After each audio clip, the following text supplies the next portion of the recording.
Fizemos todo o lançamento da maior plataforma de videogames do mundo até hoje. Me trouxeram para a Play de novo. E foi aí que a América Latina falou assim, ó, aqui a gente quer fazer um spin-off. A gente vai abrir Sony Computer Entertainment Brasil.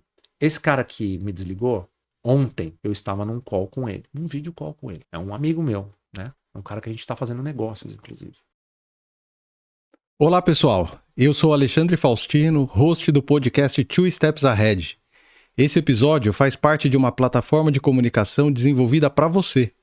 Por isso, se inscreva no nosso canal, dê o seu like e ative o sininho para ser avisado a cada novo episódio. Siga-nos também nas nossas redes sociais que estão aparecendo aqui na tela e também aqui embaixo na descrição. Lá você encontrará conteúdos exclusivos, bastidores das gravações, ficará por dentro de todas as novidades e ainda poderá interagir comigo e com toda a minha equipe. Eu o incentivo a curtir, comentar e compartilhar esse episódio com seus amigos, com seus colegas de trabalho, com a sua família e também em suas redes sociais. A sua participação é fundamental para o crescimento desse podcast e para que possamos alcançar mais e mais pessoas com as nossas dicas valiosas durante as conversas. Você tem a oportunidade de ser um agente de mudança, de influenciar positivamente aqueles que estão ao seu redor. Ao compartilhar essas dicas e conversas, você está contribuindo para que mais pessoas possam alcançar o sucesso em suas vidas, se tornando também um profissional e uma pessoa two steps ahead. E para quem prefere ouvir apenas o áudio, eu tenho uma ótima notícia. O nosso podcast também está disponível nas principais plataformas de áudio, como Spotify, Apple Podcasts, Google Podcasts e muito mais. Assim você pode nos acompanhar onde e quando quiser. E não se esqueça de deixar os seus comentários e sugestões. Eu quero saber a sua opinião, responder às suas perguntas e abordar os temas que são relevantes para você. Agora, vamos começar mais um episódio incrível sobre empreendedorismo, negócios, carreira e família. Diretamente do estúdio aqui em Orlando, nos Estados Unidos, eu estou aqui para trazer mais uma conversa incrível que trará um grande valor para sua carreira, para sua vida e para sua mentalidade. Então vamos juntos, sempre two steps ahead, e aproveite mais um episódio cheio de insights e conhecimentos para impulsionar a sua carreira e a sua jornada empreendedora. Obrigado pela sua audiência e pela sua participação ativa. O episódio 6 do podcast Two Steps Ahead está no ar. E hoje nós temos o privilégio de conversar com um executivo extraordinário, cuja trajetória profissional é repleta de desafios, conquistas e transformações. Estamos falando de Anderson Gracias, um profissional que dedicou mais de 20 anos da sua vida à Sony, desempenhando um papel fundamental no sucesso do PlayStation, das filmadoras e câmeras digitais no Brasil. Sua jornada o levou além das fronteiras, quando foi transferido do Brasil aqui para os Estados Unidos, para assumir um cargo de grande importância lá no Vale do Silício, na Califórnia. O Anderson acreditava que na Sony construiria sua aposentadoria, e a Sony se tornou assim parte integrante da sua identidade, quase que como um sobrenome que refletia a sua dedicação e apropriação do trabalho. No entanto, tudo mudou durante a pandemia. Após o lançamento global impressionante do PlayStation 5, o Anderson recebeu, através de uma chamada de vídeo, uma informação que mudaria sua vida. Ele foi informado de que estava sendo desligado da empresa, deixando-o arrasado e mergulhado em um período de profunda reflexão e incerteza. Mas com o apoio inabalável da sua família, ele encontrou forças para se recuperar, para se reinventar e decidiu embarcar na emocionante jornada do empreendedorismo, trazendo consigo sua experiência, paixão e determinação. Hoje, ele é valorizado por diversas empresas e traz uma nova perspectiva, oferecendo sua expertise para impulsionar o sucesso dos negócios de muita gente. E nessa conversa, nós vamos mergulhar na vida do Anderson, explorando a sua carreira notável, os desafios enfrentados, a sua dedicação incansável e, é claro, a transformação pessoal que se seguiu após o desligamento dele da Sony. Nós vamos aprender aqui valiosas lições sobre resiliência, reinvenção e a importância de se manter aberto às oportunidades que surgem, mesmo nos momentos mais difíceis. Se prepare então para uma conversa inspiradora e repleta de insights. Vamos descobrir como é que o Anderson deu a volta por cima e encontrou um novo propósito em sua jornada profissional. Esteja conosco nessa incrível história de transformação e superação. Anderson, meu amigo, seja muito bem-vindo ao podcast Two Steps Ahead. O episódio 6 é seu. Cara, que abertura foi essa? Obrigado, prazer enorme estar contigo. Não sei nem como a gente começa aí, porque a história ela foi resumida de uma maneira brilhante por você aí, né? Então, tem aí muita coisa para a gente mergulhar, né? Explorar um pouco mais em detalhes e tal. Tem muito aprendizado nessa história toda ao longo desses anos. Mas, primeiramente, é te agradecer pela oportunidade de estar aqui, de compartilhar a nossa história, né? Que inclusive se cruzou e até hoje, né? Então tem muita coisa boa para a gente dividir com a tua audiência aí. Ó, vamos começar do começo? Vamos lá. Porque é o seguinte, falar de C-Level, do glamour, do peso do cartãozão, Estados Unidos, Vale do Silício, isso é bom demais e a gente vai falar.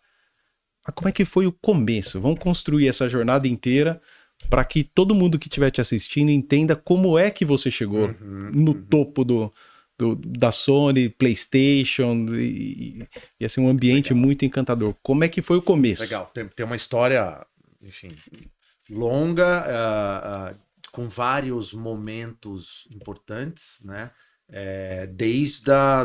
Desde quando eu vim ser um estudante aqui nos Estados Unidos, por exemplo, né? Eu acho que o estalo foi ali, né? O meu pai, meus pais, eles me proporcionaram, né, essa oportunidade. Eu tinha 16 anos quando ele sentou e falou, cara, é o seguinte, e ele como executivo, né, sempre foi executivo, trabalhou numa multinacional praticamente sua carreira toda, ele sentou e falou assim, você quer, topa, ir para os Estados Unidos fazer o último ano do colégio? E a minha resposta foi imediata, na hora, topo, quero, né? Eu não sei se eu tinha noção da importância, né, no restante da minha carreira, né, da importância do impacto que aquele ano causaria.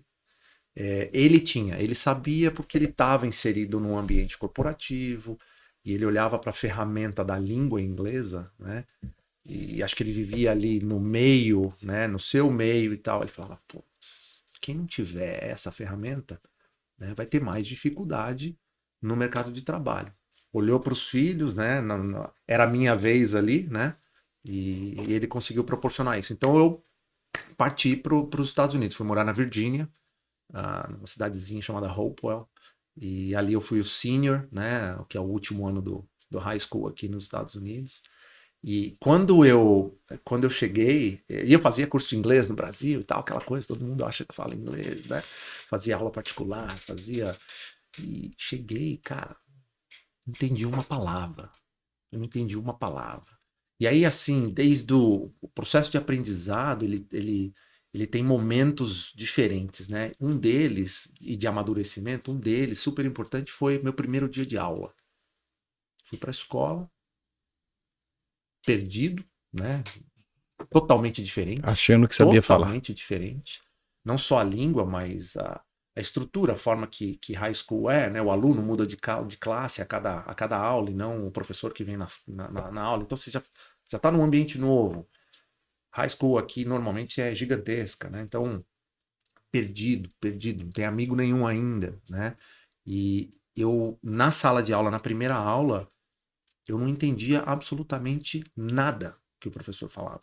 Nada. Então eu ficava olhando a reação das pessoas, abrindo o livro, e aí eu acho que eu estava nervoso, ansioso, o pouco de inglês que eu tinha estava bloqueado, né? E eu voltei para casa no final daquele dia escolar lá chorando.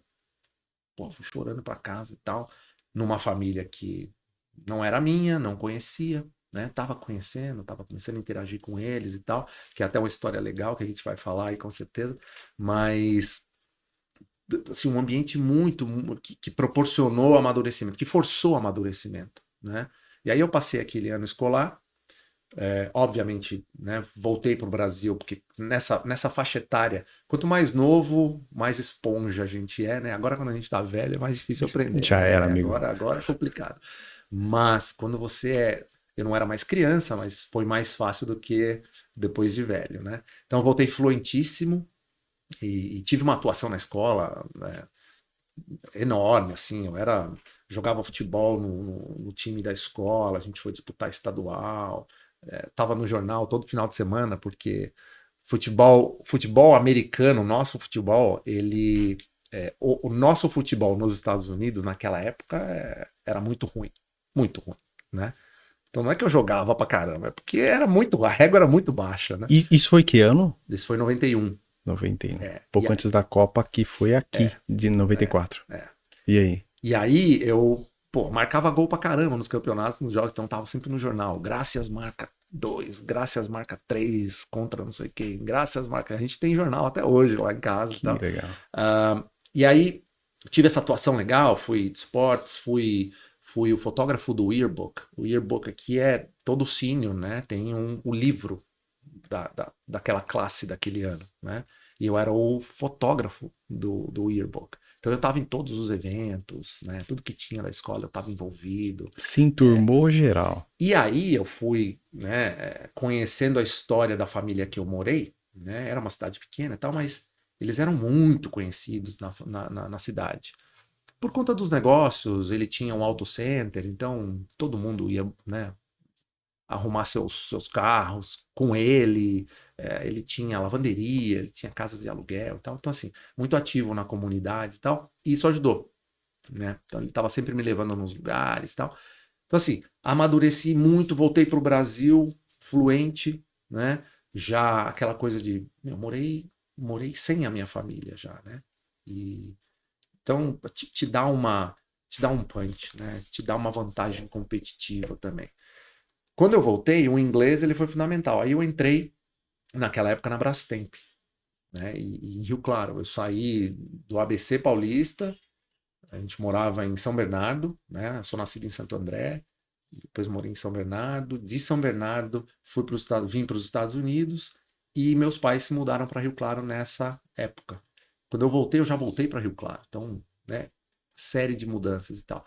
E aí eu fui para a Brastemp ali em Rio Claro, fui trabalhar em RH, recursos humanos na área de treinamento. E o inglês, para mim, era comum, normal, né? Era minha segunda língua ali, automática. E um jovem ali eu já tinha 18 anos, ser fluente em inglês era uma super vantagem na época. Hoje em dia ainda é, mas a gente sabe que mudou muito, né? O acesso mudou muito e tal, mas naquela época era uma vantagem muito grande. Então eu comecei a me envolver e ganhar responsabilidade. Então, desde o meu primeiro emprego, né, que não foi aqui nos Estados Unidos, por exemplo, o primeiro emprego normalmente é empacotador de mercado, né, lavar carro, enfim. Não é um subemprego, mas ele não necessariamente é uma posição qualificada, né? O meu primeiro emprego já foi dentro de uma multinacional, em recursos humanos, ali em treinamento. Eu não era responsável por treinamento, mas eu estava na equipe de treinamento. E aí eu comecei a ser envolvido nos projetos de inglês daquela empresa. Então tinha um fornecedor, uma escola, que dava curso de inglês para os executivos da Brastemp. E eu acabei coordenando o projeto, né? E aí eu lidei com o dono dessa empresa durante praticamente 5 anos. 4 anos, quase 5 anos, que foi o período que eu fiquei na Brastemp, ali em Rio Claro. Ele me contratou, né? Um dia ele falou, Te quero aqui. queria você na minha empresa. E aí foi a minha migração de recursos humanos, que, né, não era a minha área e tal, para marketing e vendas. Aí você já tinha completado faculdade Já nos Estados estava Unidos? na faculdade. Estava no Brasil. Estava no Brasil. Piracicaba. Sim.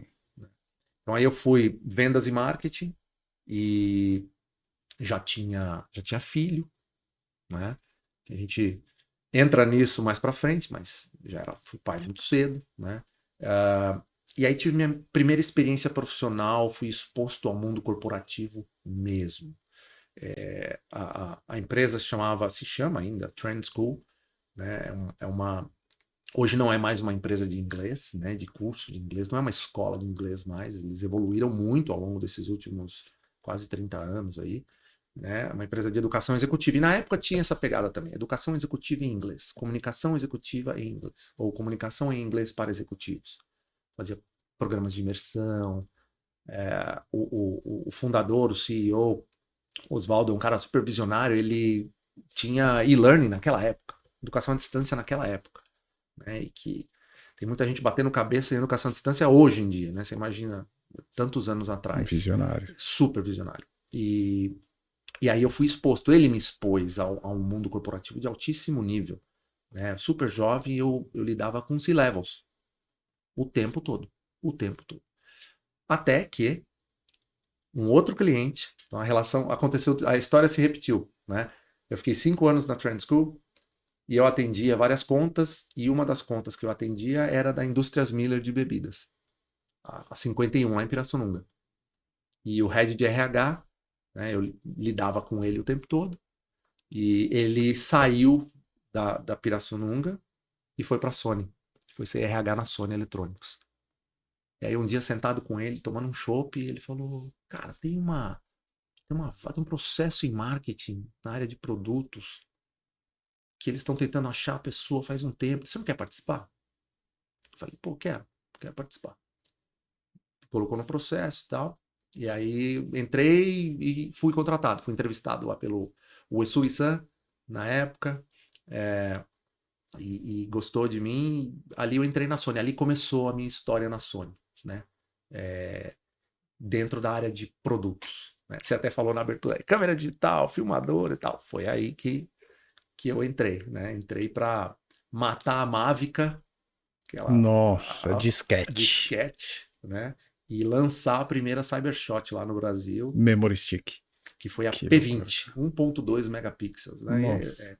E era uau. E era revolucionário, né? Agora você fala um negócio interessante, né, nessa construção tua, que é networking.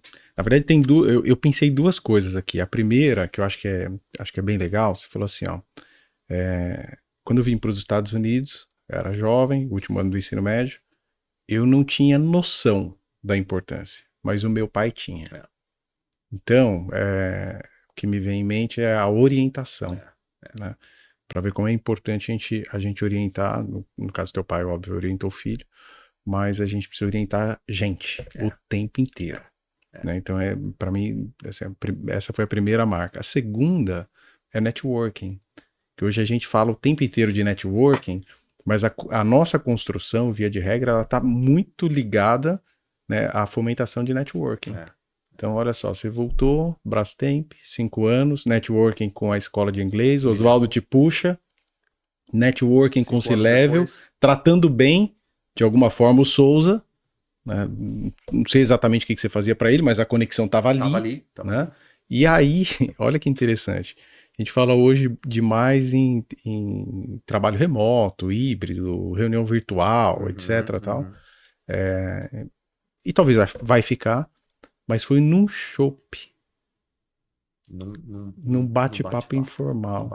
Não é que tinha programado, né? Peraí, deixa eu chamar o cara para um chopp para ver se ele me oferece uma vaga de emprego. Não é isso. Não é sobre isso. Então, olha que interessante. E a relação, né, pessoal, que hoje, né, você acabou de falar, né? Hoje ela tá tão abalada, ela tá tão impactada por conta do que se criou na pandemia, né? E hoje esse nosso bate-papo aqui, né? Esse tete a tete, né? One-on-one, face-to-face, que a gente costuma falar. Cara, isso aqui parece que virou raridade, né? E não pode. Então tá aí o nosso papel, né, como pessoas mais maduras, né? E que tiveram uma experiência um pouco maior e mais longa do que uma juventude, uma geração que está vindo aí. Tá aí o nosso papel de compartilhar um pouco disso também, né? Por isso que o que você está fazendo é nobre, né? É dar conteúdo relevante para essa tua audiência. E presencialmente. Porque a gente podia ter tido essa conversa virtualmente, mas eu creio que a gente não consegue ter a mesma sinergia, a gente não consegue, através dos olhares recíprocos, entender, né, para onde direcionar uma conversa, inclusive, para que ela fique sempre boa, autêntica. Isso daqui é, assim, não tem preço. Não tem preço. Priceless total. E aí você chegou na Sony, Mavica já era, Cybershot, o ESUG. E aí é o seguinte, você estava morando em Rio Claro. Morava em Rio Claro. Rio Claro tá 2 horas e meia, 3? 200 quilômetros de São Paulo. 2 horas e pouquinho de São Paulo. É. E a família? Porque você já tinha filha. A família foi para São Paulo ou ficou? Tava em Rio Claro nessa época. Tava em Rio Claro. A gente fez algumas transições. Vai para São Paulo. Ah, não, São Paulo, aquela loucura, não sei o quê. Interior, com criança pequena. Volta pro interior e tal.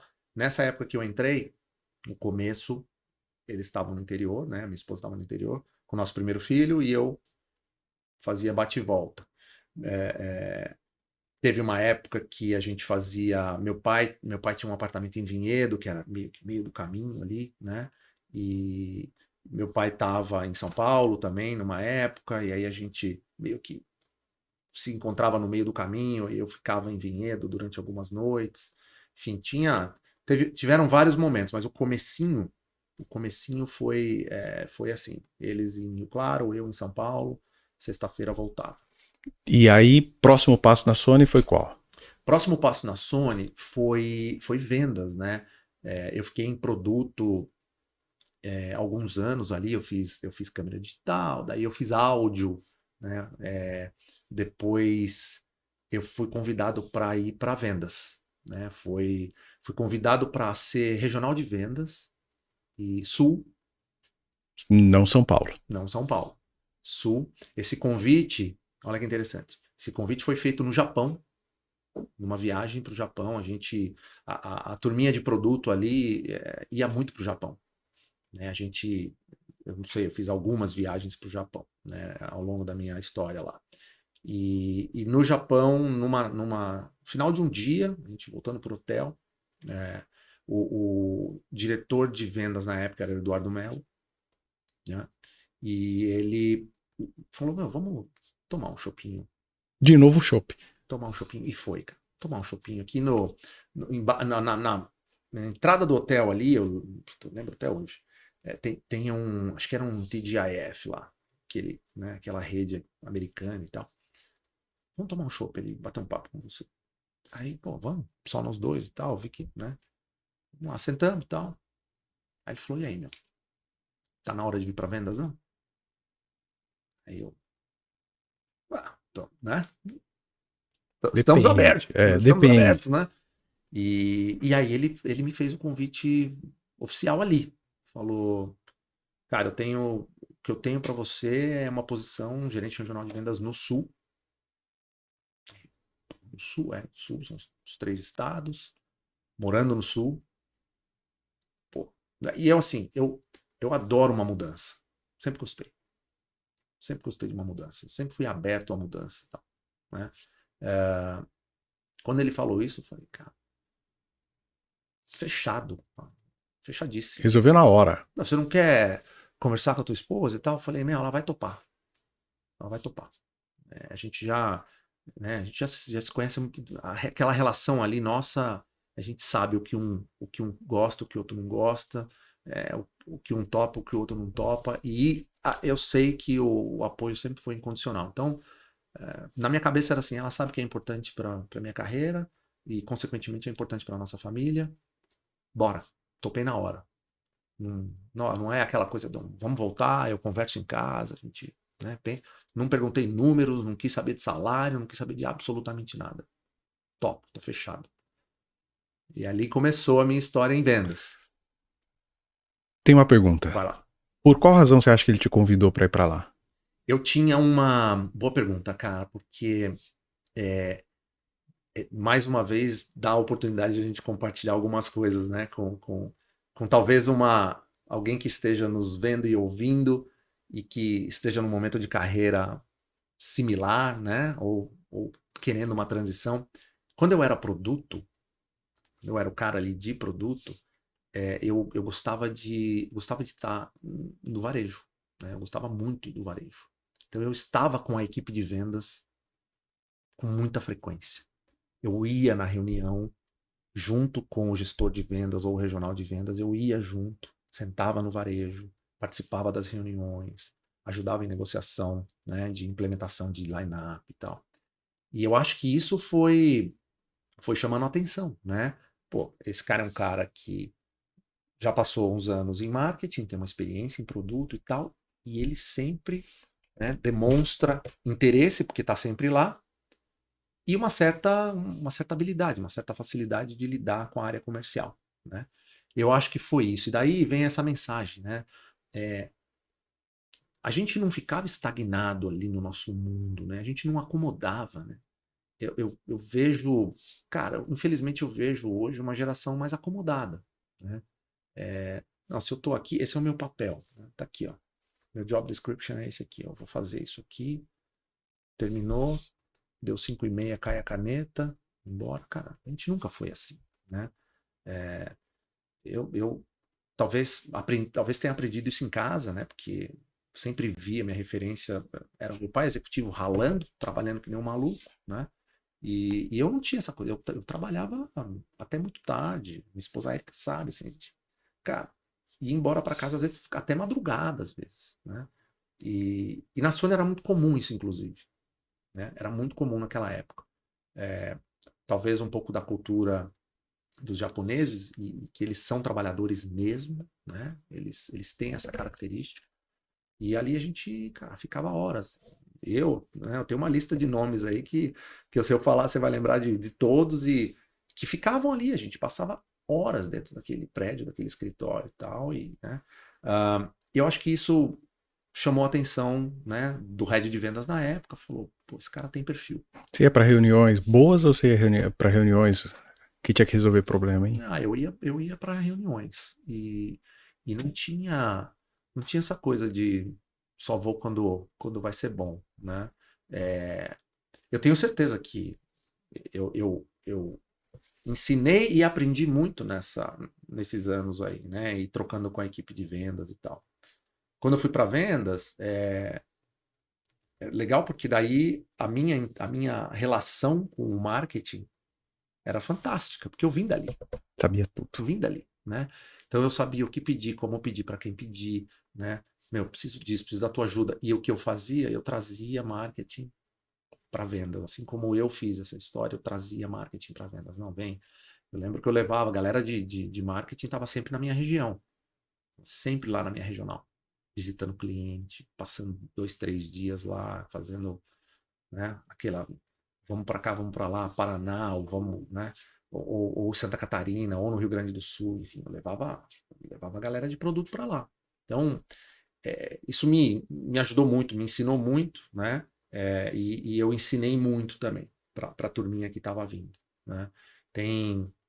Tem nomes fortíssimos no mercado brasileiro hoje que trabalharam comigo, diretamente comigo. Olha só, formou muitos líderes aí. Assim, nos formamos juntos ali, né? Então, putz. E aí, do sul você foi para onde? Do sul, então, no sul eu fiquei 3 anos. Nós ficamos 3 anos lá. E ali, aliás, né, uma característica nossa, da minha família e tal, fizemos grandes amigos no sul e temos os amigos até hoje, né? Relacionamento excelente com muita gente que mora lá e tal. O meu filho mais velho passou uma fase da adolescência dele importante lá. O Internacional foi campeão do mundo quando a gente morava lá. Ele é colorado, né? Então, paulista, mas ele é... Aliás, ele é Rio Clarense, ele não é nem paulista. É Rio Clarense, mas ele é colorado, né? E por conta disso. Daí eu fiquei 3 anos lá. De lá, a Sony falou assim, então, agora a gente quer te dar contas nacionais. Contas nacionais, quem que é o cliente número 1? Ponto Frio na época. Globex. Globex. Onde é? Rio de Janeiro. Vamos subir. Bora. Bora pro Rio. Caminhão de mudança de Porto Alegre direto pro Rio. Bora, todo mundo. E lá no Rio a gente ficou 2 anos. Fantástico. Experiência, tanto Porto Alegre quanto Rio de Janeiro. Experiências maravilhosas, assim. A regional, eu gosto de gente. Então eu estava com a minha equipe ali, né? Não tinha um escritório. Né? As regionais não tinham escritórios, então a gente criava a nossa rotina, a gente criava os nossos momentos de estar juntos e tal. Eu sempre gostei muito de estar como equipe, né? Então, para mim foi muito fácil fazer fazer essa transição de sair de um escritório em São Paulo, ir para uma regional no Sul e depois ir para uma regional no Rio de Janeiro. De novo, fizemos amigos para a vida no Rio de Janeiro também, né? E o teu Colorado, teu filho mais velho, não deu uma chiada e falou, meu, vai que eu vou ficar aqui, pô, você tá Não, de sacanagem? não, e assim, ele tinha amigos, pô, ele tem amigos até hoje lá do Sul. É, ele estava numa época muito legal, ele estava lutando jiu-jitsu no Sul, estava ganhando campeonatos e tal. Aí a gente foi pro Rio de Janeiro, e aí o jiu-jitsu saiu da vida dele e o futebol entrou. Né? O futebol entrou assim, aí ele jogou no Vasco, jogou pro Zico, lá no time do Zico, até o dia que ele se machucou o joelho, fez uma cirurgia e tal, aí ele meio que abandonou, assim, né? Mas aqueles 2 anos ali no Rio de Janeiro também foram, para nossa família, também foram muito importantes, né? 2 filhos, aquela coisa de criar casca grossa, né? Porque tirar os filhos do conforto, né? Tá ali 3 anos num lugar, criou os amigos, escola, bora, recolhe tudo, Vamos subir. bora. Vou repetir a Estado pergunta. completamente diferente. Por qual razão você acha que foi convidado para subir? Assim, eu não consigo ver outra razão que não seja ter demonstrado um bom trabalho, né? Ter demonstrado, ter demonstrado que eu estava aberto a continuar crescendo, ter demonstrado que eu queria mais, né? Pô, eu fiz aqui, desenvolvi um bom trabalho junto com a equipe do Sul. What's next? E aí? Mas você entregou o resultado? Ah, certeza, certeza. Não vou lembrar de números agora, mas com absoluta certeza, absoluta certeza. Para ir para contas nacionais, né? Para ir cuidar do primeiro cliente da companhia e tal. Então foi bacana. Eu tô te provocando porque entregar resultado é fundamental, né? E o que eu digo sempre para quem tem contato comigo é assim, não precisa explicar. Você não tem que explicar nada. Tua cabeça tem que estar focada na entrega do resultado. Né? Recentemente, lendo o livro, eu assim, me encantei por uma passagem muito interessante e que diz o seguinte, né? Você não vai conseguir que a sua audiência, seja ela quem for, pode ser a tua esposa, teus filhos, teu gestor, teu liderado, você não vai conseguir despertar 2 sentimentos simultâneos da tua audiência: a compaixão e a admiração. A justificativa, independente da razão, pode ser pandemia, justificou, você está pedindo compaixão. Poxa, me desculpa, me perdoa, deixa eu te explicar por que eu não cheguei. Por que não deu, cara, por que não chegou. Quer subir na carreira, quer fazer negócio de verdade, entrega resultado. Entrega resultado. Eu creio muito nisso, sabe? Meritocracia, cara. Que aliás, né, infelizmente, eu acho que meritocracia perdeu força dentro do mercado corporativo. Por quê? Conjunto de coisas que estão acontecendo no mundo atual que a gente vive, né? Então hoje você fala-se muito, né, de diversidade ou a performance, né? Então, preciso criar aqui um time com diversidade e eu tenho que necessariamente abrir mão de bons resultados, bons profissionais, né? Então aí você vê, meritocracia perdeu força. Meritocracia basicamente é o seguinte: quem merece estar aqui é quem quer, quem entrega, quem é mais competente, quem tem o skill set para aquela posição e tal. E hoje eu vejo isso claramente, né? Hoje você não necessariamente coloca nessa ordem skill set para aquela posição. O que eu preciso? O que esse profissional precisa? Qual que é o histórico dele? Então, não sei o quê. Não, é o seguinte, então você recebe lá, não, eu preciso ter um time diverse. Qual que é a prioridade? Né? Então, aí é por isso que eu digo que meritocracia perdeu força nos dias de hoje. Acho que tem outras prioridades sendo colocadas que são importantes também. Não estou dizendo que não são importantes, né? Só estou dizendo que meritocracia dentro dessa relação toda caiu. Na escala de relevância e de importância, caiu. Né? Então, para o seu ponto, entregar resultado, ser reconhecido. Né? Isso é meritocracia. Fiz, esse era o meu objetivo, ou da minha regional, ou da minha equipe, ou do meu departamento e tal. Tá aqui, ó. Então, eu concordo com você. Eu acho que isso acontece, acho que a diversidade ela é bastante importante. A gente precisa ser cada vez mais inclusivo. A gente tem que aceitar uma opinião contrária. Né? O mundo mudou completamente. Pega a medicina. Olha o quanto a medicina evoluiu. Hoje a medicina consegue diagnosticar problemas em indivíduos que no passado não eram diagnosticados.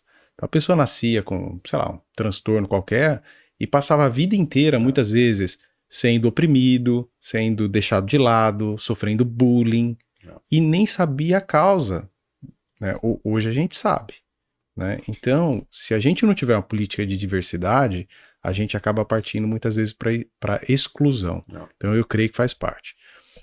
O que eu penso que não está acontecendo, né, e o processo ele é longo mesmo, e eu acredito e espero que isso aconteça, é uma preparação para que a diversidade ela esteja em pauta, mas ao lado da altíssima performance. Altíssima performance. Então não adianta você ter uma política de diversidade ou de inclusão e você montar um time fraco. Sabe por quê? No médio e longo prazo, se esse time fraco não entregar resultado, ele vai cair. E aí daqui a pouco... Sofre, né? Então, e aí daqui a pouco vai falar assim, ó, sabe por que caiu? Porque era um time repleto de diversidade. Não é isso. O time caiu porque ele não foi treinado. Ele não foi preparado, sabe? Eu tenho um tripé que eu penso assim, ó. Primeira coisa que você tem que pensar é estratégia. Quando você tiver a estratégia definida, você pensa na estrutura. E com a estrutura desenhada, você pensa em gente. A estratégia hoje deixou de ser alta performance. A estratégia passou a ser diversidade. Tá errado. Porque uma empresa, né, ela precisa ter resultados, senão ela quebra. Não é? Então, se a estratégia for alta performance e lá na estrutura você pensar em times competentes, né, com inclusão, a diversidade tem que estar aqui. Exatamente. Beleza, a mas ordem de prioridade. Aí acabou, aí legal. Aí. Então agora eu sei qual que é a estrutura que eu preciso para eu chegar no meu resultado, que é a estratégia, e aí eu vou buscar gente, né, com diversidade, porque isso vai fazer bem para o mundo. Né? Exatamente. Então, é por isso que eu estava falando, né? A ordem de prioridade mudou.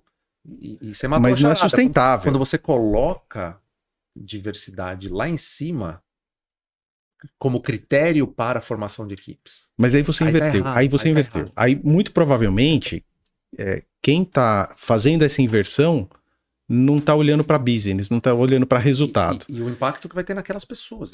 Que esse é o ponto. Então, você vai impactar negativamente aquelas negativamente, pessoas. Eu creio nisso. Então é assim, por exemplo, né, na minha empresa, se eu não tiver condição de propiciar um bom ambiente para uma pessoa que tenha uma necessidade específica, não adianta eu falar assim, eu vou contratar para... Não, esquece. Não. Porque você precisa cuidar de gente.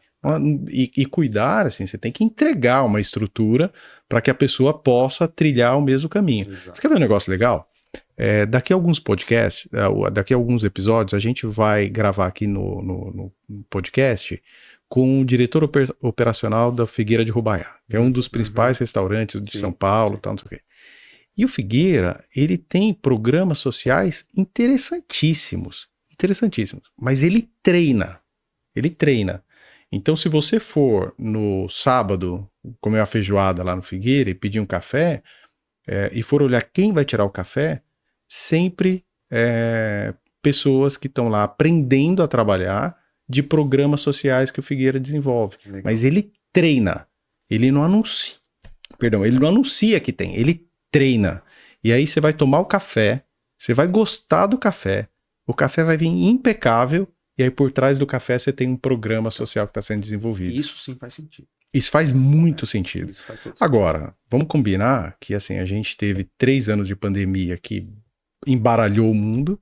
E esse processo de inclusão, de diversidade, é tudo muito novo pra gente, né? A gente tá aprendendo ainda como é que a gente faz para com avião em voo, fazer uma mudança substancial, né? E, sei lá, 20 anos atrás, 30 anos atrás, você não tinha nada disso. Absolutamente então não. É tudo muito novo. Né? Mas e aí? Globex, Rio de Janeiro, filho deixou jiu-jitsu, Vasco, Zico, joelho machucado e next. Cara, next, o que aconteceu depois, eu fui fazer, fui fazer canais diretos na Sony. Sony Style, eu lembro, as lojas, né, Sony Store. Eu fui head do canal direto e, aprendi varejo, né?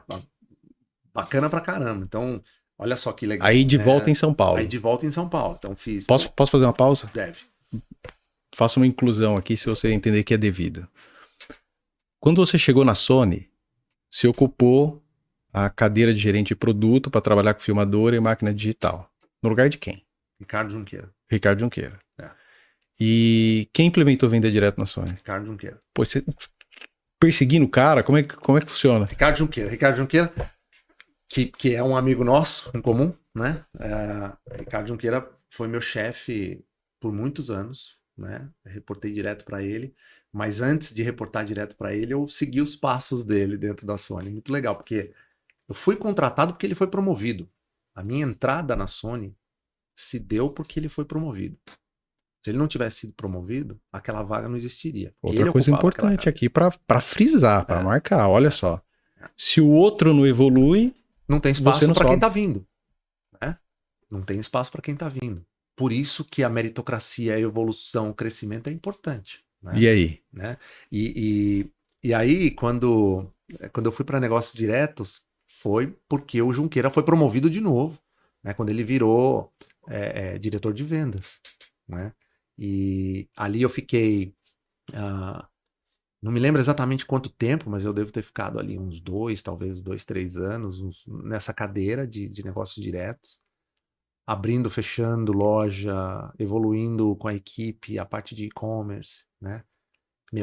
Puta experiência, né? Aprendizado que não fez parte dos anos anteriores da minha carreira lá, aí mais aprendizado, legal, né? E aí, PlayStation entrou na minha vida. Então, pausa no PlayStation. Posso ferir aqui? Pode. Cortar carne ou não? Vamos. Pra isso que a gente tá aqui. Olha só. Ricardo Junqueira. Aliás, ele tá no episódio 2 do podcast. Tá aí. Episódio muito bacana. Tá vindo cara, aí. Mestre. Você falou que desenvolveu uma amizade com o Ricardo Junqueira ao longo do tempo. Super. Admiração, amizade. Mas teve um episódio. Teve. Teve um episódio que você ficou. Vamos cutucar então. Puto da cara com o tal do Ricardo Junqueira. Que houve? Foi mais pra frente ali. Porque o cara é teu amigo. Sim. É amigo, hein? Sim. E aí? Tá aí. Quando o cara. Quando o cara é teu amigo, é pior ainda, né? O que aconteceu foi. Contar essa história é muito legal. Aliás, não faz muito tempo eu fiz uma brincadeira, mandei uma mensagem e ele mandou, ele deu risada, né? Eu mandei num grupo nosso lá do pessoal da Sony, ele deu risada. E eu te falo já qual foi a brincadeira. Mas. Você vai começar a falar. Vou. Então é o seguinte: o Ricardo Junqueira tá assistindo. E vamos colocar aqui embaixo para onde ele tem que avançar para ele não ouvir essa história, tá? Acaba a amizade entre três aqui, né? Não, mas ele... E aí? Conta. O episódio foi o seguinte. Num determinado momento,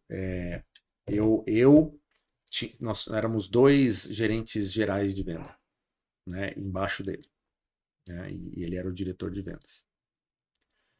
E quando ele foi promovido, ele escolheu o outro gerente geral de vendas para substituí-lo. E aquilo para mim foi o fim do mundo. Eu queria que você falasse disso, cara. Aquilo foi uma facada, assim. Ó. Então, e aí, o que aconteceu, cara? Eu fiquei extremamente chateado, né? E eu fui lá, sentei na frente dele e falei, cara, você tem todo o direito, né? Você tinha 2 pessoas para escolher, você escolheu o outro, então tá aqui o meu boné, né? Tá aqui, eu penduro o meu crachá e eu tô indo embora. Eu não fico. Pediu demissão. Pedi demissão. E cara, o Ricardo, você vê, né? Um cara, né? Você acabou de falar, um cara extremamente completo como executivo, tá? Um cara Extraordinário. brilhante, um cara brilhante. E um super líder, né? O Ricardo é um cara realmente completo. E o que ele fez nessa situação? Ele falou, não, cara, não aceito. Eu não aceito sua demissão. Não, você não vai fazer isso. Né? E me chamou, fomos conversar e tal. Ele falou, mas, cara, não, é não. Assunto encerrado. Você vai esfriar a cabeça, né? Meu, você está tomando uma decisão irracional, né? Emocional. Falei, cara, tá bom. Escutei ele e tal, né? E, cara, graças a Deus eu escutei ele.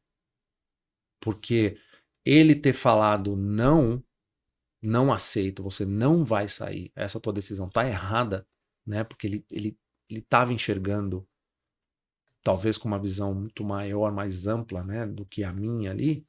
Cara, isso vai botar vai dar uma guinada na tua carreira que é uma carreira de sucesso até então. Você não tem que fazer isso, né? Não é o fim do mundo, né? Talvez ele tenha passado por isso e com a experiência que ele tinha, ele, né? Mas foi fundamental, impactou na minha vida aquela, né? Mais uma vez, né? O Ricardo já tinha impactado na minha vida, na minha carreira várias vezes, né? Mais uma vez. Ali se ele não tivesse feito o que ele fez, todo o resto dessa história que a gente vai contar aqui não teria existido. Olha só, tem 2 pontos aqui que eles são importantes, né? Bem importantes. Porque você era seletista. É. Você tinha o direito de pedir demissão. O cara não pode falar assim, não aceito. Não aceita, você vai lá no RH e entrega a carta. E aí, o que eu acho que é muito interessante, muito interessante. Você, ainda que querendo, de fato, pedir demissão e sair da organização, você respeitou o teu chefe. Por uma cara fala assim, por uma relação diferenciada, né? Porque então, se fosse uma relação distante, fria e tal, então, mas aí talvez nem tivesse essa conversa dele falar assim, eu não aceito, porque a relação é fria, tá pedindo demissão, vai no RH. Então eu penso 2 pontos, assim, sabe? Um em relação a você, outro em relação a ele. O primeiro em relação a você, que é muito tocante, assim, de ouvir, é que você tá pé da vida, você tá pedindo demissão, o teu chefe fala assim, não aceito, e, cara, você para pra refletir. E na nossa vida, a gente precisa exercitar, ouvir aquele que fala não aceito.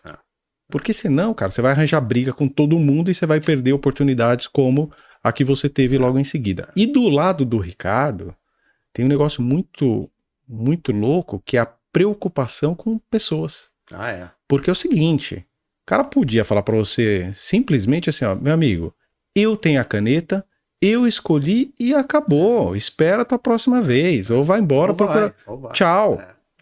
Mas o cara não faz isso. O cara fala assim, ó, peraí, tá de cabeça quente, para, reflete e tal, não sei o quê. Isso é muito louco. Muito, muito, muito legal. E mostra o quão grande você é de ter reconhecido um não aceito do teu líder e parado no mínimo para pensar e refletir porque você confia no teu líder. E foi confiança mesmo, né? Isso porque é muito legal. E, de novo, foi o que mudou a minha história. E na dor, né? E na dor, porque tá doendo, né? A hora que tá doendo, normalmente você vira um animal, né? Você quer... Foi. Muito legal. Foi o que aconteceu ali, né? Brincadeiras à parte, porque o cara que tinha sido escolhido é um amigo nosso também, né? Que era o Francisco Simon. Outro fera daquele tempo. Super. E que naquela época, a brincadeira que eu fiz foi quando tava rolando Copa do Mundo e aí a Argentina né, foi pra final e tal, e eu mandei no grupo assim, bom, vamos ver se o Junqueira dessa vez não escolhe a Argentina, né? Que Então, beleza, hein? e assim, mas brincadeiras à parte, né? O Francisco, por exemplo, Pancho, né? Carinhosamente a gente chama ele de Pancho e tal. O Pancho é um amigo, sempre foi, né? A gente conviveu ali muitos anos e tal. Tá na E meta. era um cara, acho que não, acho que ele empreendeu também, né? E era um cara preparadíssimo, inclusive, mais preparado que eu para aquela posição. E aí vem a coisa do, né, engolir seco, não é bem o que você gostaria que tivesse acontecido, mas, meu, né, Faz parte. faz parte. Olha, vamos olhar aqui. Por que o Ricardo fez aquela escolha? Porque aquele cara estava mais preparado que eu para aquele momento, para aquela posição. Ponto. Ponto. Não era porque ele gostava mais, menos, não tinha nada a ver. Bora treinar. Bora treinar. Ele olhou e falou assim: para essa posição, quem tem o skill set certo é esse cara aqui, ó. Então é ele. Né? E aí é o papel do líder, é pensar no negócio e nas pessoas.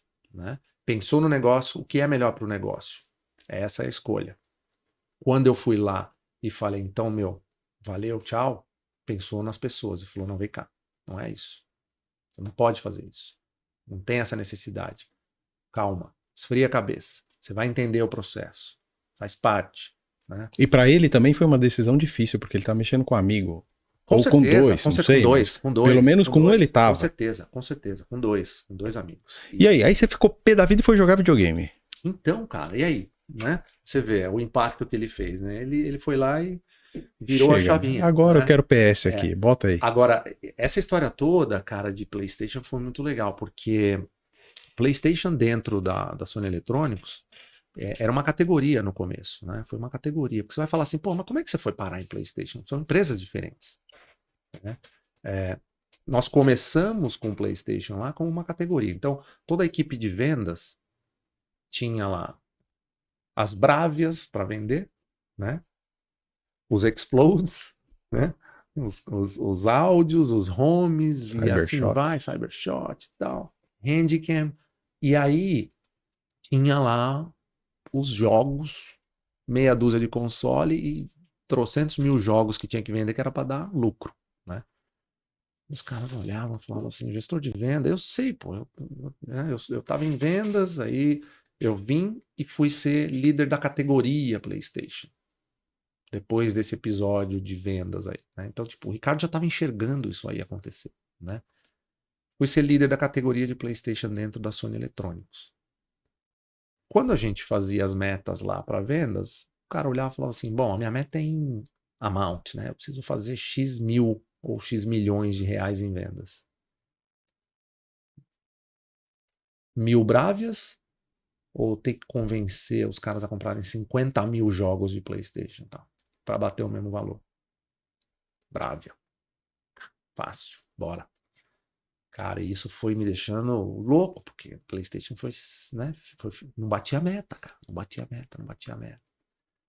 E aí eu comecei a criar estratégias para a categoria que foram percebidas pela equipe da América Latina de PlayStation. Porque a relação era, existia naquela época a Sony Computer Entertainment América, a SEA e a Sony Eletrônicos. Quem era dono do negócio era a Computer, Sony Computer. Era dona de PlayStation no mundo inteiro. Era a empresa do grupo Sony, né? Como tem Sony Music, Sony Pictures, Sony Electronics. E só não chamava Sony PlayStation, era Sony Computer Entertainment. E eles começaram a enxergar o que eu estava tentando fazer, né? Eles viam a dificuldade, só que quem mandava na Operação Brasil era o presidente da Eletrônicos Brasil. Né? O head da América Latina, ele tentava influenciar, mas com todo o cuidado de não entrar numa operação de eletrônicos e falar, é assim que você tem que fazer, porque o cara fala, desculpa, aqui quem manda nessa estrutura que sou eu, né? E eu respondia para a Sony Eletrônicos, eu era funcionário da Sony Eletrônicos. E assim foi, né? Eu fiquei ali um tempo, a Sony fez um movimento comigo de novo.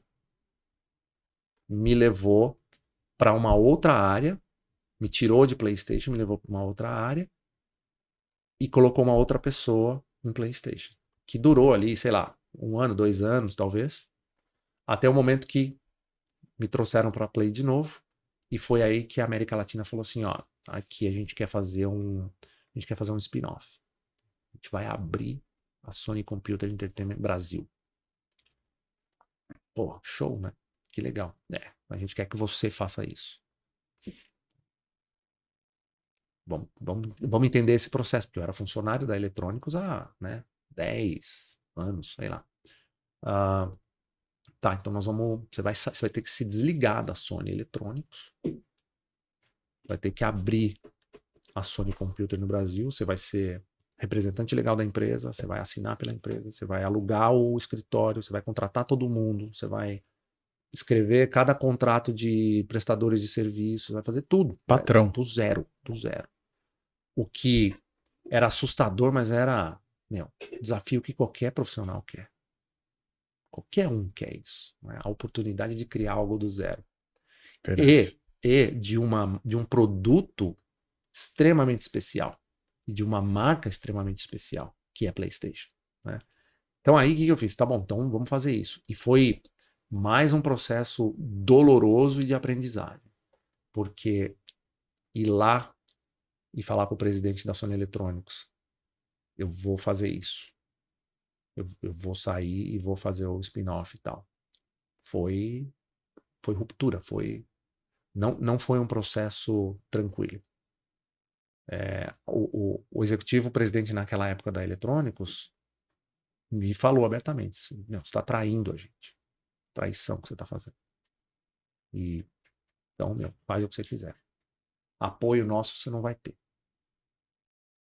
E eu lembro assim, eu e a equipe, né, que trabalhava na categoria ali comigo naquela época, cara, recolhendo as coisas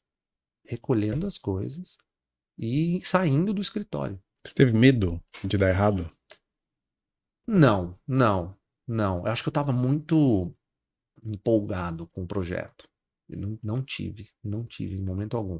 E também não tive porque o respaldo que eu estava sentindo, né, da Sony Computer na época era gigantesco. Então, assim, foi um movimento muito bem pensado, articulado, mas a execução foi traumática. Né? Eu me lembro, cara, da minha conversa com o presidente assim, da Eletrônicos e que foi ruim. Foi tipo, tá, então é isso que você quer fazer, então tchau. E até então eu era um executivo ali de importância, bem tratado, fazia parte, né, do grupo e tal. Naquele momento que eu falei, eu optei por fazer isso, o que teoricamente na minha cabeça era o seguinte, é o mesmo grupo, é a mesma empresa, vai ser bom para a operação do Brasil, não aos olhos daquele executivo ali, né? E aí eu e a equipe pegamos nossas coisinhas, alugamos uma sala na Paulista, no começo, e começamos do zero, cara.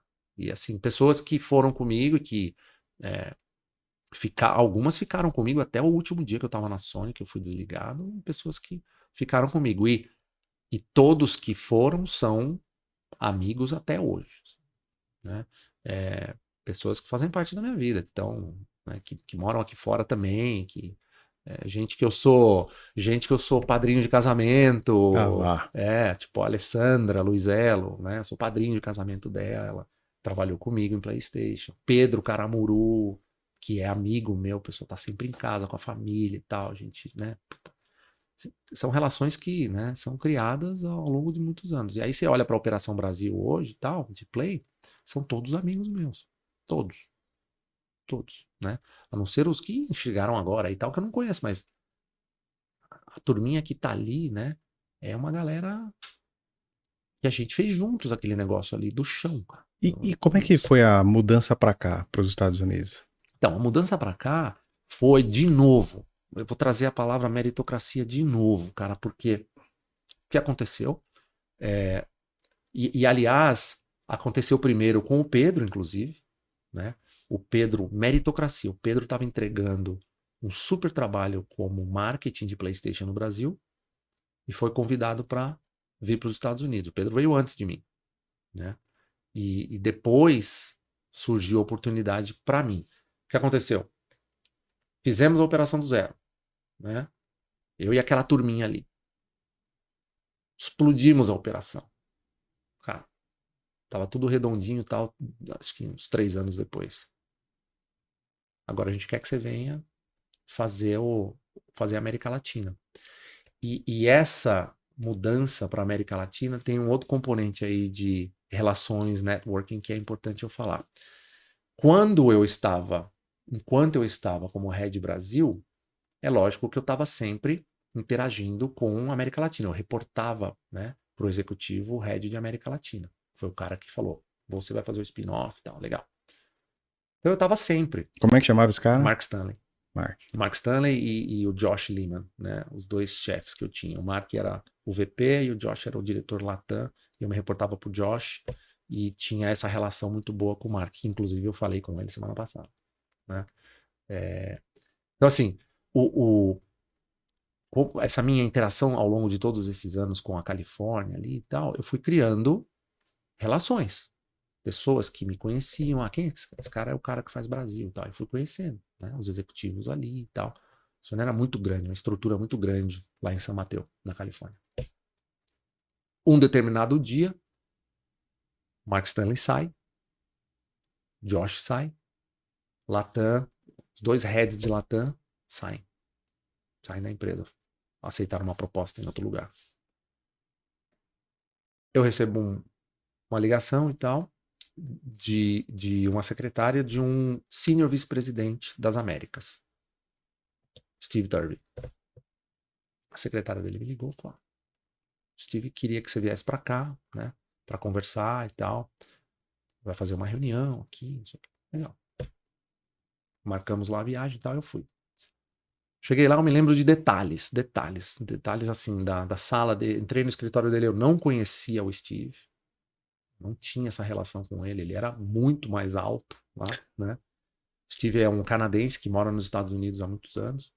Hoje ele é global de PlayStation. E entrei na sala dele, escritório maravilhoso no headquarters de PlayStation lá. Sabe? A sala dos executivos lá era o escritório, uma antessala, sofazinho, TV, lindo escritório já. Deslumbrado com aquilo, né, cara? Aí ele, pô, me cumprimentou, senta aqui, sentei no sofazinho na frente dele, assim, igual a gente tá. Aí estive, né, fala um pouco de você e tal. Conversamos ali, tipo, 10, 15 minutos. E eu, meu, o que eu tô fazendo aqui, né, cara? O que tá acontecendo, né, meu? Que história é essa, né? Aí ele falou assim, olha, você sabe que saiu o Mark, saiu o Josh, né? E ele falou assim, eu tô circulando pela organização falando sobre a América Latina. Né? Então eu sento com um, falo de América Latina, sento com outro, falo de América Latina, para né, entender, porque tá embaixo de mim essa região, né? E ele falou assim, todas as pessoas que eu converso, independente de onde é essa pessoa, é o seu nome que sai na conversa. Porra, que legal, né? Converso com o head da área, não sei das quantas. Well, o cara certo para Latam é o Anderson Graça. O cara certo para Latam é o Anderson Graça. Ele falou assim, então não tenho nem o que fazer, cara. Você tá aqui na minha frente, eu quero saber se você topa. Desse jeito, assim. Eu, topa o quê? Topa assumir isso aqui? Topa. Você topa vir pra cá e ser o head de Latam. Cara, tipo, o que passou na minha cabeça na hora foi assim, não vou ter que nem entrar num processo e concorrer com americanos aqui, porque daí você fala, puta, aí, né? Não, o nome é o seu, quero saber se você topa. Se você topar, nós vamos fazer juntos aqui, nós vamos trabalhar a transição de Brasil tal para cá. Vamos dar entrada na parte de documentação e tal, com RH, não sei o quê. E se você topar, nós vamos fazer isso. Sonho, né, cara? Meu. E aí só falou assim, só segura a informação, né? Confidencial, porque nós vamos fazer toda essa. E tem o Brasil, que você não pode, né? E eu falei, cara, saí, liguei pra esposa, né? Eu falei, preciso ligar pra ela e contar essa história. E aí? Meu, Califórnia, cara, vamos assumir tudo esse negócio aqui e tal. E aí foi o começo de um grande sonho, porque Isso foi em que ano? isso foi em 16. 16. Essa conversa deve ter acontecido em janeiro de 2016 e a nossa mudança foi em abril de 2016, começo do ano fiscal. Sim, foi um grande sonho. Literalmente, Vale do Silício, sabe, aquele ambiente competitivo de altíssimo nível, né? Mais saudável. O lugar é incrível. Lugar é incrível. A empresa é incrível. É incrível até hoje, né? Glamour? Muito glamour. Muito glamour. Tudo trazia o glamour, né? A marca trazia glamour. O acesso que a marca dava ao mundo trazia glamour. Então, os eventos eram sensacionais, né? Você estava e era convidado para os melhores eventos, e quando os eventos eram nossos, era de altíssimo nível. A gente fazia convenções para a América Latina, por exemplo, né? Então eu fazia todo ano o que chamavam de Destination PlayStation. A gente ia para Cabos, no México, fechava um melhor resort que tinha lá, fechava na praia, era nosso hotel, clientes varejo da América Latina inteira, passava ali uma semana e tal. Zig Marley tocando, fazendo show para nós na praia à noite. Assim, era desse nível, era coisa assustadora. E você era o Muito owner. glamour. E eu era o Red Latam. Pois é. É. E aí, eu acho que a gente pode pegar um gancho e entrar num tema super interessante, que é assim, você tá vivendo esse glamour, você é o cara. Não é isso? Como é que fica o ego nesse momento? Fica maior do que esse estúdio que a gente tá aqui, cara.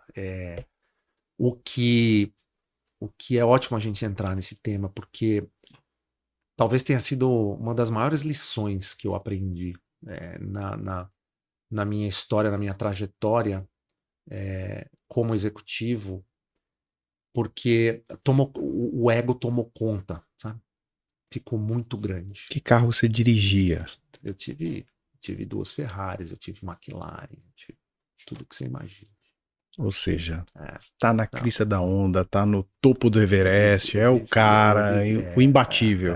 E eu, assim, eu sempre achei, né, cara, que eu era uma pessoa. Eu creio ainda que eu sou, né? Uma pessoa humilde, um cara simples, um cara de pessoas, né? Um cara que gosta de ajudar, um cara que é aberto a ser ajudado, né? Mas quando eu olho, né, depois da minha saída lá, quando eu faço uma análise do que estava acontecendo com o Anderson, cara, meu ego ele estava dominante, assim. Sabe, eu estava muito inflado, né? Eu tava muito e assim, de novo, achando que não. Só depois é que eu consegui olhar para trás e Poxa, essa ia falar assim, ser a minha próxima pergunta. Eu queria entender se você sentia que teu ego tava, sabe, transcendental ou se nem percebia. Não, você não percebe, cara. Não percebe, você não percebe. Aquele ambiente vai te proporcionando tudo isso, sabe? Você vai crescendo, você vai vivendo essas experiências. Você fica cego, cara. Fica cego. O que te faz acordar é a porrada, é o choque. E qual foi a porrada? O choque é. Cara, a porrada foi. Vamos entrar nisso? Vamos. Tá preparado? Se tá Vamos. preparado, eu vou te falar. A porrada foi a seguinte, cara. Novembro de 2020, lançamento mundial de PlayStation 5. Novembro de 2020. Pandemia, todo mundo trabalhando de casa. Fizemos todo o lançamento da maior plataforma de videogames do mundo até hoje. Fizemos todo esse lançamento de casa.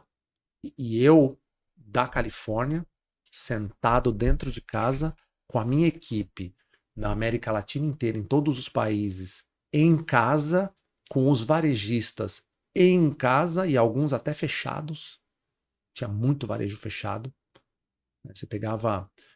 putz, eu me lembro, tinha países como Peru. Peru, o varejo fechava. Sofreu muito. Sofreu muito. E, era um país importante da região, né? E a gente fez tudo de casa, cara, sem poder ir para uma reunião, sem poder sentar, fazer isso aqui que a gente estava falando que é tão importante nas relações de negócio, negociar a introdução de um produto novo, tão importante na história da empresa e que seria para aquele varejista também, né? E novembro de 20 fizemos, concluímos o lançamento, fantástico, explodimos, sold out. Trabalho impecável da equipe da América Latina. Impecável. Batemos todos os KPIs. Tá tudo certinho, cara. Isso, novembro. Aí, Mr. Ego aqui, né?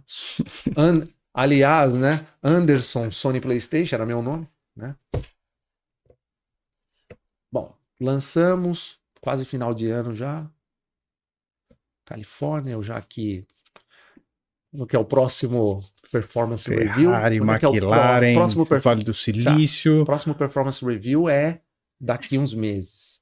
Só esperar ser bem avaliado, porque não tem outra alternativa. Pau, bônus gordo de novo e quem sabe uma promoção, né, meu? É isso. Não tem outra coisa, cara. Acabamos de arrebentar. Né? Pô, tô aqui há 5 anos bombando. Sou o cara. O que mais? O que mais? Né? Dia 1º de dezembro, terça-feira, um call, weekly call com o meu chefe, né, o Touch Base, que não era mais, os últimos 2 anos e meio da minha carreira ali, eu não reportava mais para o executivo que me trouxe para os Estados Unidos. Né, eu reportava para Londres. Né, então, estava muito em Londres e tal. E aí eu entro num call, que era o meu Touch Base semanal, né, com o meu chefe, um senior vice-presidente. Eu abro a câmera do call, tá a head de RH no call. Aí eu, bom dia, cedíssimo. Oi, bom dia, tudo bem? Bom dia. E aí na minha cabeça, rapidinho assim, eu fiquei, né? Tinha uma série de pendências com a RH. Deve ser isso, ele deve ter chamado pra gente matar esses assuntos e tal. E aí alguns segundos depois, ele entra na chamada. Ele entra na chamada, abre a câmera, ele não olha pra câmera, ele lê uma mensagem, ele lê um texto, tipo, Anderson, assim, você está sendo terminated hoje, né? Tipo, sua posição acabou e tal.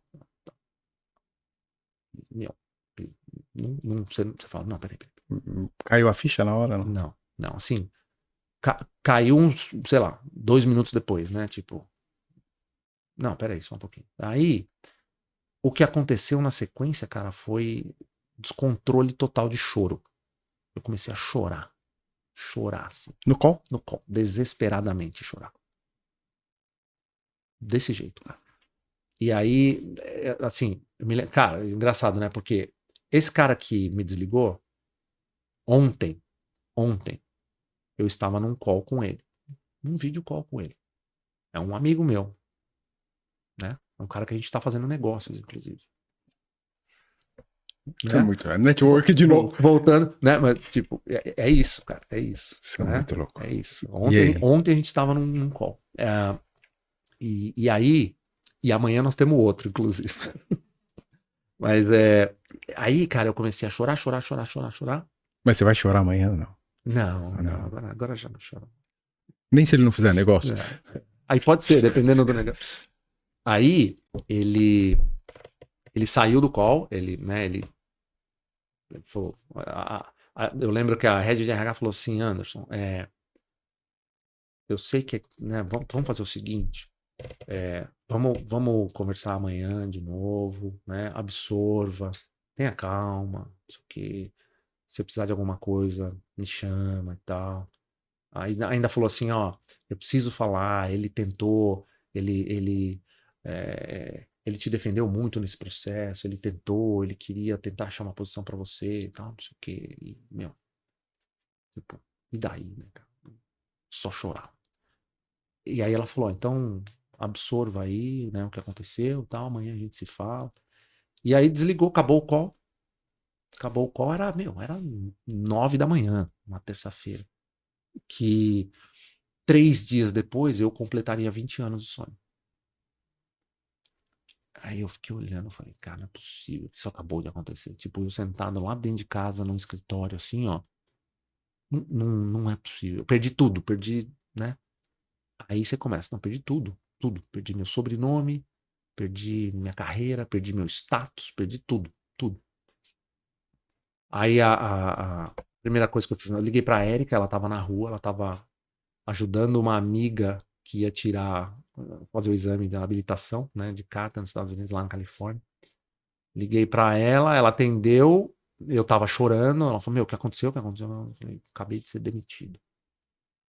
Daí ela começou a chorar também, né? É, Aí, aí o que aconteceu? Aí eu fui pra cozinha. Eu lembro que eu sentei num sofazinho ali perto da cozinha. Ela acho que ligou pro nosso filho mais novo que morava com a gente. Ele veio, não falou uma palavra, ele só pôs a mão em mim, deu um abraço e tal. Desse jeito. Aí eu liguei pro outro filho, liguei pros meus pais, contei a história. Ô, meu, é isso, pá. Aí depois, né, liguei pros irmãos e tal, mas foi, assim, a primeira coisa que eu quis fazer foi falar pra minha família. Então, preciso tirar isso daqui, ó. Por quê? Primeiro porque eu sempre tive e tenho até hoje, eu tenho um medo, um, um- um receio muito grande de desapontar as pessoas que eu prezo, né? Eu não gosto de desapontar, cara. Eu gosto de ser, a gente fala que likeable, né? Eu gosto de ser likeable, cara. Eu gosto que as pessoas gostem de mim, sabe aquela coisa? E, e eu tinha, de novo, o ego, né? O status e tal. Meus filhos, eu sabia, meus filhos, pô, meu pai é um anúncio da PlayStation, cara, né? Lá atrás, quando eu trabalhava na Sony ainda, você googava Anderson PlayStation, vinham, sei lá, quantas mil histórias, entrevistas e tal. Eu tava patrão, né? Isso tudo sabe, putz, eu perdi tudo isso, eu preciso falar para as pessoas, né? Eu preciso, porque isso era um peso para mim. Carregar isso e esconder isso para mim era mais pesado do que falar. E eu queria falar, não era para ter o apoio, eu não estava esperando o apoio, né? Sabia que eu ia ter, mas não era isso que eu estava buscando naquele call. Era assim, ó, a história nua e crua é essa aqui, ó. Não, eu não pedi demissão, eu não tenho um outro emprego, eu não tô achando que é o meu momento de fazer uma transição de carreira e tal. Eu fui demitido. Acabei de ser demitido. Não sei o porquê, sabe? Não consegui entender. Não é né? Me falaram que é uma reorganização e tal, mas para mim também agora pouco importa. O que eu preciso é falar a verdade para algumas pessoas que são importantes para mim. E eu saí falando, né? E é engraçado porque tempos atrás aí, num outro podcast até eu falei, né, da demissão e tal. E teve gente que me mandou mensagem assim, meu, eu nunca imaginei que você tinha sido demitido. Eu achava que você tinha feito uma transição, que você, sabe, cansou e tal. E eu falo, cara, falo, gente, você falou na abertura. Para mim, aquilo ali era a carreira dos sonhos. Eu amava aquilo ali, eu amava o meu trabalho, eu amava a minha equipe, amava a situação que eu estava, né? Confortável, ego, né? E Resorts. eu nunca planejaria sair da Sony. Nunca passou pela minha cabeça. Nunca. Cara, lógico que eu fui abordado ao longo dos anos todos por outras empresas, concorrentes. Nunca evoluí numa conversa. Porque para mim aquilo ali era o melhor lugar para estar. E eu tinha certeza absoluta, absoluta, de que eu ia continuar crescendo, absoluta, e de que eu ia me aposentar lá, né? E aí cara, essa rasteira foi assim, maior lição de vida, cara. Maior lição de vida. Porque tudo ao redor, né? Eu aprendi de várias formas, né? Aprendi sobre, né, autoconhecimento. Fui lá, fui fazer uma reflexão. Falei, nossa, olha o que eu tava, olha quem eu era. Olha o que eu tava aqui, né? Tava errado, meu. Você não tava enxergando o tamanho do seu ego. Então, autoconhecimento foi a única forma de eu aprender, na porrada. Aprendi o valor de verdadeiros amigos, né? Por exemplo, um grande amigo meu, olha que engraçado, né? Um grande amigo meu, que até era marido da amiga da minha esposa, que ela estava junto lá, que ia fazer né, o teste. Esse cara, ele, depois de. Porque quando eu liguei pra Érica, a Érica estava com a esposa dele. Então ele ficou sabendo, ela ligou, falou: Meu, teu amigo lá acabou de ser demitido e tal. Esse meu amigo, ele apareceu lá em casa meia hora depois, tocou minha campainha, eu abri, ele me deu um abraço, entrou. Sim, não perguntando nada, né? Já estava sabendo. Não vim aqui te perguntar, não vim fazer nada. Sentou do meu lado, conversando comigo, tipo, tá precisando de alguma coisa, cara? Aí, silêncio, né, cara? Ele pegou um envelope, né? Ó, amigo, né, cara? Pegou um envelope que ele tava na mão, assim, um envelopão pardo, assim, cara.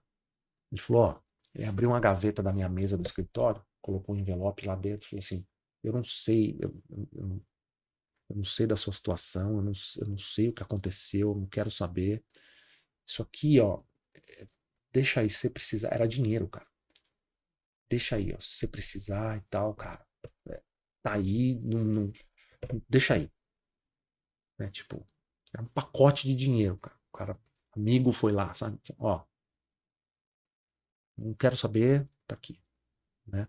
Depois, é lógico, vou contar a história para ele. Não, cara, fui desligado, mas, pô, né, eu fui bem desligado, né? Tive todo, né? Eu fui bem tratado e tal, não foi nada, né? Mas você vê o que é né, os verdadeiros. Então, aprendi quem eram os meus verdadeiros amigos. Esse é um deles e é até hoje. Aí eu tive amigos que, inclusive, cara, eu conheci muito pouco tempo antes disso acontecer, né? E que é um cara que é um americano lá da Califórnia, me chamava para tomar café, tipo, vamos tomar um café, eu quero saber como é que você tá e tal. Esse cara, que é um grande irmão até hoje, ele, no primeiro dia que a gente se encontrou depois, né, que ele falou, vamos tomar um café, eu quero, te dar um abraço, ver se sentar, conversar e tal. Nesse dia, a gente sentou no café, ele me deu um livro que foi um livro que mudou minha vida também, cara. Fez parte desse processo todo. Esse é um livro chamado, traduzido para o português, Deuses Falsos, que é você... Timothy Keller. Exatamente, exatamente, exatamente, exatamente. Counterfeit Gods, Timothy Keller. E aí eu, puta, eu falei, li esse livro, devorei esse livro, e era eu ali, cara. Tipo, mudou minha vida, porque eu já estava aprendendo pelo processo, né, que eu estava passando, e aí com um amigo desse, o livro, tal conteúdo, tá aqui, ó, tá escrito aqui, ó. Olha o que eu tô fazendo. Olha o que eu tava fazendo. Então eu preciso mudar. Preciso mudar. Além de ser bíblico, né? Totalmente, totalmente. E foi uma das, né, e foi o nome desse amigo é Kevin. Foi o Kevin que me aproximou de Deus, assim, sabe? Mas eu estava muito distante, muito, muito, muito distante. O Kevin com as conversas, com o jeito de ser. Esse cara é um cara extremamente bem sucedido, poucas pessoas sabem. Nós fomos apresentados, para ter uma ideia, porque ele era dono de coleção de McLarens, assim, sabe? E aí eu tinha uma McLaren, um amigo em comum falou: vocês precisam se conhecer e tal. O que poderia ser a amizade mais superficial do mundo, porque era baseada em carro de luxo, não sei o quê. Esse cara, as pessoas nem sabem o que ele tem e tal. O cara mais, melhor coração, um dos melhores corações assim que eu conheço é esse cara.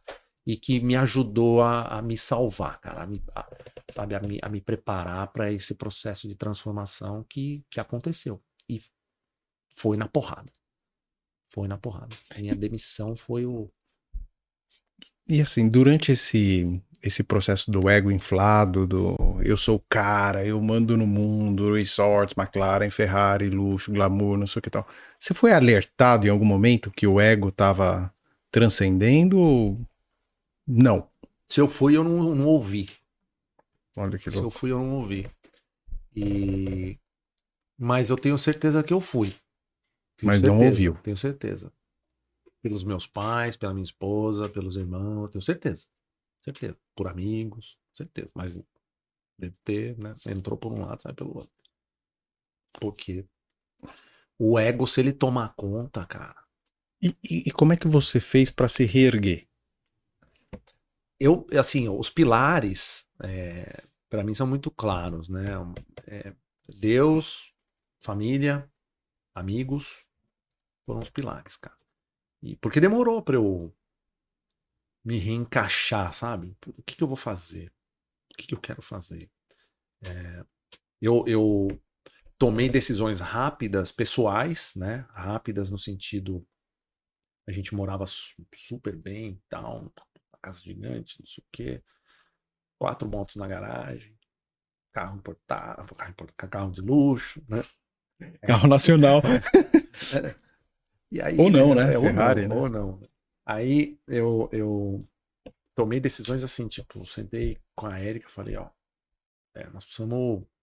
Porque morar na Califórnia é custoso, né, cara?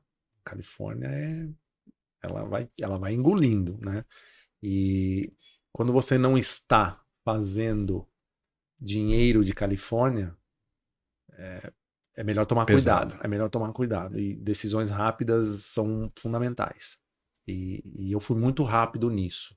Foi caindo a ficha, né? Os amigos aí me alertando, e aí eu tinha tomado a porrada, então eu comecei a ouvir, a enxergar, né? O livro, cara, foi assim, ó. Vamos sair dessa casa, fomos para um apartamentinho menor, né? Reduzir custo.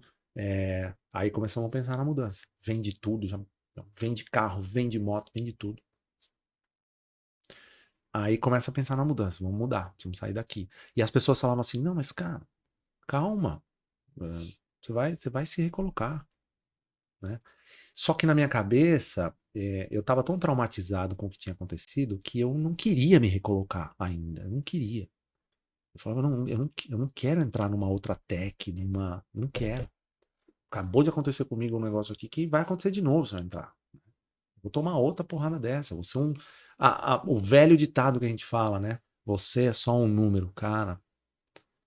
Só acredita quando você, quando você constata que você é só um número mesmo, porque você se acha super valioso e tal, não sei o quê, e do nada vem uma decisão e fala, ó, que alguém tomou. E algum dia você teve a oportunidade de saber por que de fato você foi desligado? Foi realmente uma reorganização. Tipo, aquela posição minha, hoje, ela praticamente não existe, né? Eles dividiram Latam. Depois de alguns meses, o SVP que me desligou também saiu, né? Então, Latam tem uma estrutura um pouco diferente hoje. Reporta, eu sei porque, né, eu conheço as pessoas, converso, são amigos e tal. Reporta para uma outra estrutura, né?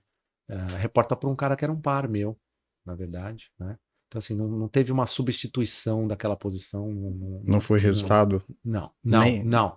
nem o ego. Não. O ego eu não sei, mas o ego talvez tenha certamente influenciado aí, né? Mas resultado não foi, né?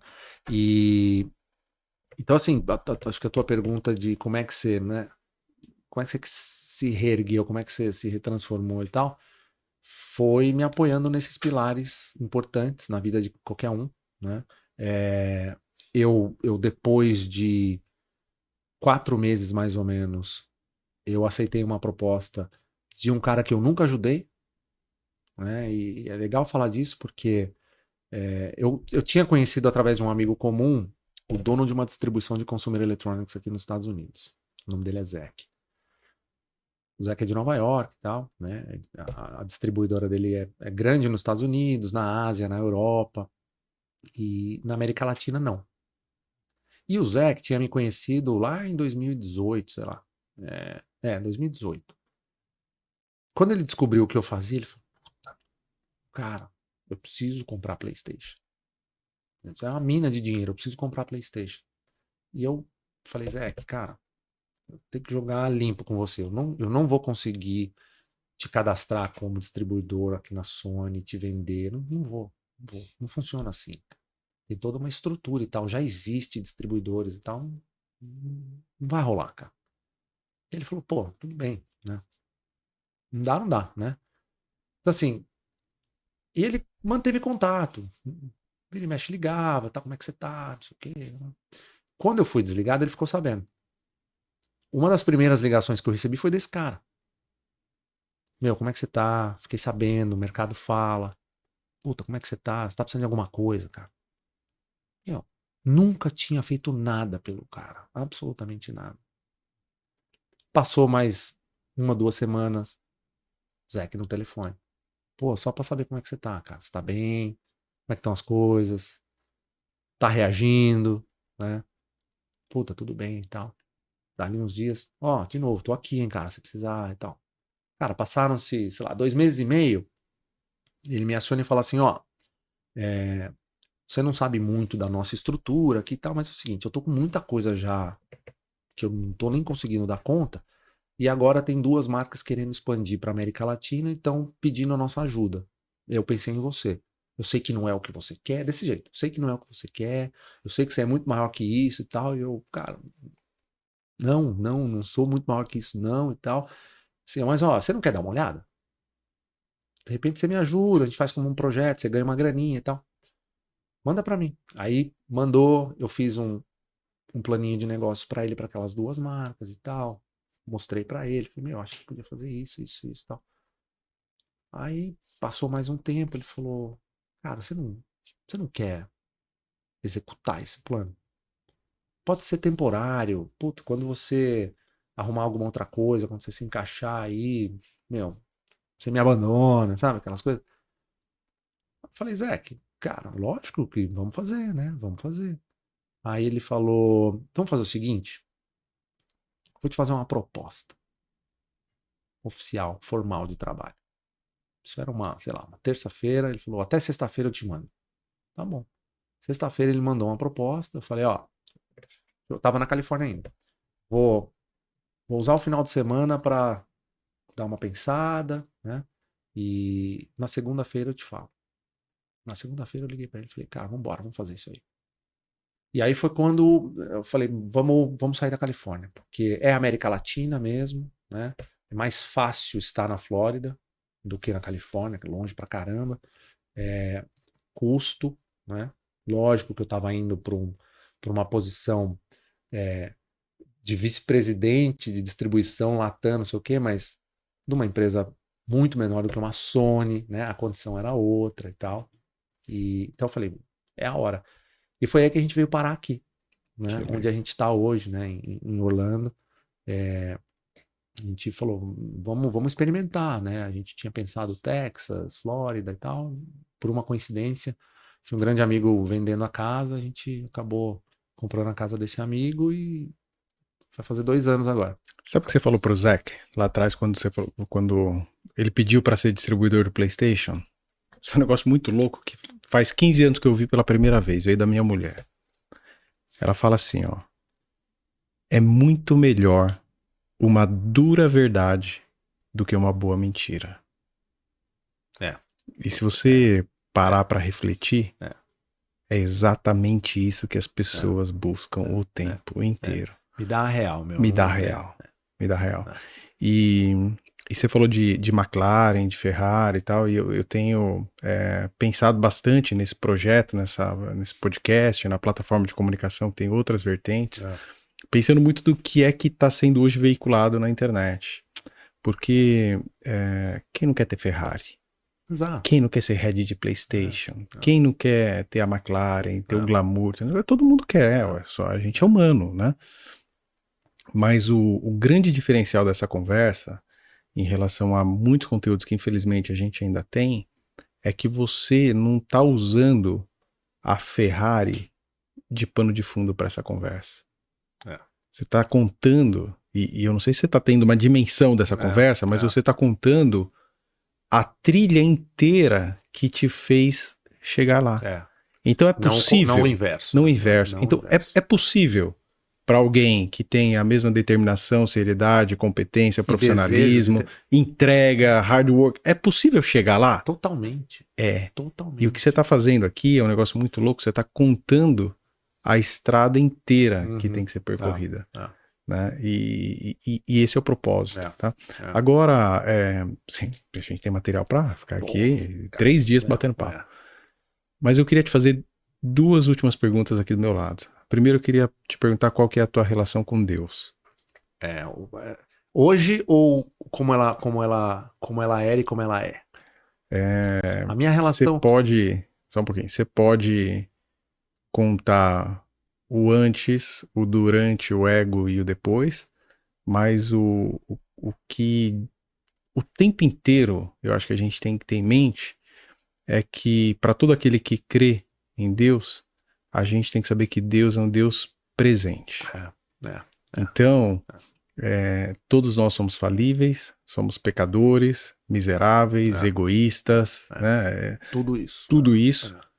Mas o que interessa para Deus é o hoje. Eu acho que a minha relação, eu vou falar uma palavra que para quem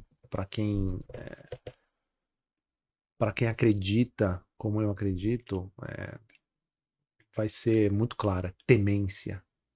Temência é muito importante, cara. Temer a Deus é importantíssimo. Eu sou temente a Deus, né? Eu tenho medo de desapontar, eu tenho medo de decepcionar com as minhas atitudes, com os meus pecados, né? E eu sou dependente. Sou dependente da minha relação com Deus hoje. E se não fosse, eu não teria conseguido sair do buraco que eu entrei. Não teria conseguido sair do buraco que eu entrei. Eu já ouvi em outros... Assim, ouvi num podcast uma vez um cara sendo entrevistado e ele falou assim: Deus vai mexendo, cara, na tua vida, assim, ó. Deus vai mexendo, vai puxando, vai... Tira daqui, põe ali, entorta, tal, não sei o quê, mas tudo tá planejado, tem sempre tem um objetivo ali, que a gente, é óbvio, né, cara? É óbvio. Quem somos nós para tentar entender os planos, né? Quem somos nós, né, cara? Mas ter fé de que o plano de Deus para sua vida é o melhor, mesmo que não seja aquilo que você gostaria, né? O teu nível de frustração vai ser infinitamente menor, né? Sabendo e crendo naquilo, tipo, não é o que eu queria. O que eu queria era ter ficado na Sony. Eu queria ter ficado lá, né? Queria ter me aposentado lá. Não era o plano dele, né? Então, aceitar isso não foi da noite pro dia. Eu não aceitei no segundo dia, no terceiro dia, e até hoje eu brigo com isso algumas vezes, né? Então, a nossa relação com o pai maior ela é difícil, cara. É difícil, porque a gente tem as nossas vontades e tal, e é todo dia ali, né? Aquele exercício de, não é a sua vontade, cara. Não é a sua vontade. Não é a sua vontade. Respeite e aceite o plano maior para você, né? Tem gente que não segue essa linha. Cada um faz o que quer da sua vida, né? O que eu aqui gostaria de deixar claro é que fez muita diferença na minha vida, né? Na fase de recuperação e na transformação do Anderson, né? No Anderson Sony PlayStation pro Anderson Graças, para voltar a ser o Anderson Graças e tal. E a família nisso tudo? E a minha família nisso tudo é fundamental. Aliás, assim, eu cresci num lar cristão, né? Mas eu ao longo dos meus anos iniciais tal, eu não tinha essa relação como como minha mãe, a minha avó, muito cristã, é até hoje, né? Eu falo até hoje porque ela é viva, né? Tem 90 anos. E, assim, a família foi fundamental como referência, como apoio, né? E até agora, né? Tipo, a minha relação com os meus pais é maravilhosa, com os meus irmãos, graças a Deus, é maravilhosa, com a família da minha esposa é maravilhosa. Quer dizer, eu tenho, cara. Agora, poderia ter dado tudo errado, né? Eu poderia ter seguido, continuado naquele caminho errado do ego e tal, e que tá aí, né? Quem que foi lá e virou a chavinha e falou, não foi o Justus que falou você tá demitido, né?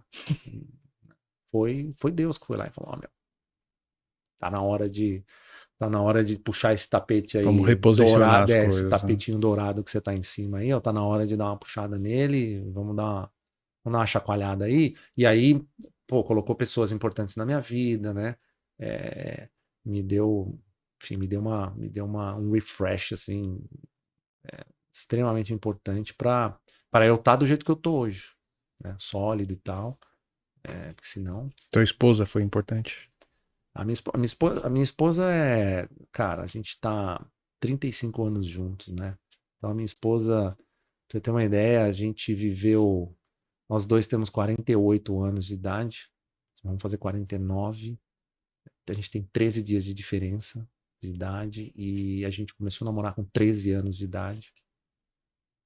A gente tá casado há 29.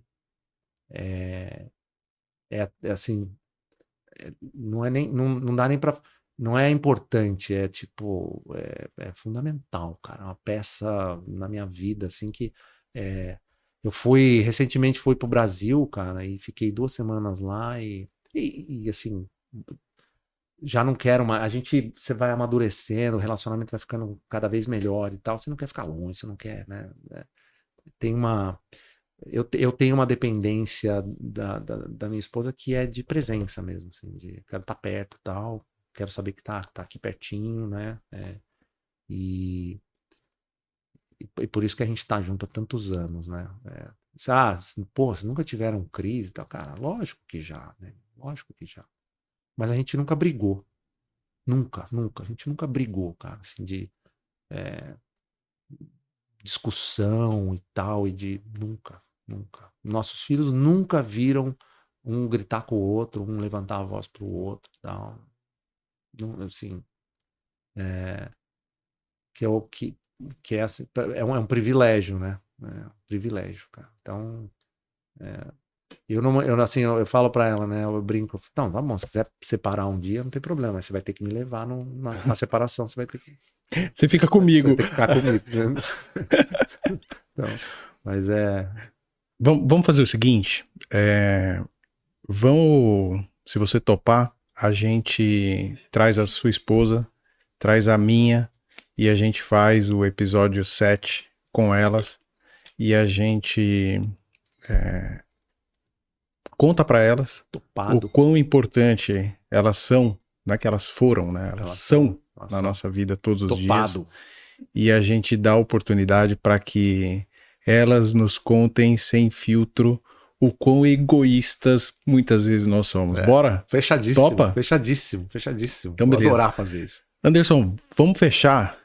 Deixa pra gente fechar esse episódio, deixa uma orientação para todo aquele, não importa se é um jovem que está entrando no mercado de trabalho, né? By the way, né, eu tô aqui nos Estados Unidos gravando com você hoje, e ontem foi o dia em que o meu filho recebeu o primeiro salário dele, Pô, trabalhando lá com telemarketing de que cobrança, e fantástico. cara, assim, ele tá nas alturas com esse trabalho, tá, não sei o que, é muito legal, e é um recomeço. Ele tem um detalhe importante, interessante demais, aliás.